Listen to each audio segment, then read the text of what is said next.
So hello' guys, মই আছোঁ এতিয়া অসমত। অসমৰ এখন ধুনীয়া খেতিৰ পৰা মই আপোনালোকক ভিডিঅ'টো বনাব লগা হৈছে। আজিৰ টপিক হ'ল আমাৰ ইণ্ডিয়া ইউ এছ ট্ৰেড ডিল।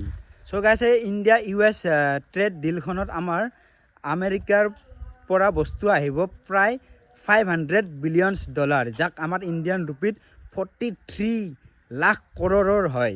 তো এই বছৰত আমাৰ ইণ্ডিয়াৰ বাজেটে আছে 53 পইণ্ট ছামথিং কৰোৰ। তো যদি আপোনাৰ 43 কৰ'ৰ্ছৰ আমেৰিকাৰে বস্তু আহে, তেতিয়াহ'লে আমাৰ কিমান পাৰ্চেণ্ট গ'ল? প্ৰায় 80% আমাৰ আমেৰিকান বস্তুৱে আপোনালোকে ইউজ কৰিব লাগিব। এই ডিলৰ ওপৰত মই বনাব লগা হ'ল কাৰণ খেতিৰ ওপৰত কথাটো আহিছে যিহেতু। কাৰণ আমাৰ ইণ্ডিয়াখনৰ 50% মানুহ এগ্ৰিকালচাৰৰ ওপৰতে নিৰ্ভৰ কৰি চলি আছে।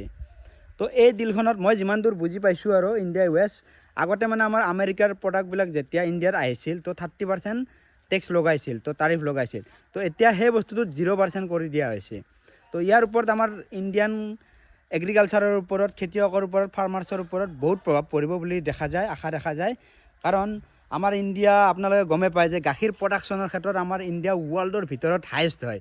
তো এতিয়া যদি সেই গাখীৰ প্ৰডাকশ্যন আমেৰিকাৰ যদি সেই 0% টেক্সে নলয় আমাৰ ইণ্ডিয়াই, তো সেই আমেৰিকাৰ সুলভ মূল্যত আহি যাব তাৰ যিবিলাক পাউডাৰ্ছবিলাক আছে, গাখীৰ বনোৱা কেমিকেলছবিলাক।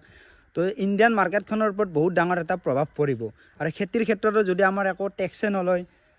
লগতে এই ডিলখনত আৰু এটা বস্তু আছে যে আমি আগতে অইল কিনিছিলোঁ ৰাছিয়াৰ পৰা। আমাৰ এক ভাল সম্পৰ্ক আছিল ৰাছিয়াৰ লগত। এতিয়া আমি কি কৰিব লাগিব? অইল বোলে আমি ইউ এছ আৰু ভেনিজুৱেলাৰ পৰা কিনিব লাগিব। তো ইউ এছ আৰু ভেনিজুৱেলাৰ পৰা কিনাৰ লগে লগে হয়তো আমাৰ এতিয়া নেক্সট অইলৰ মূল্যটো বঢ়াৰ চান্স আছে।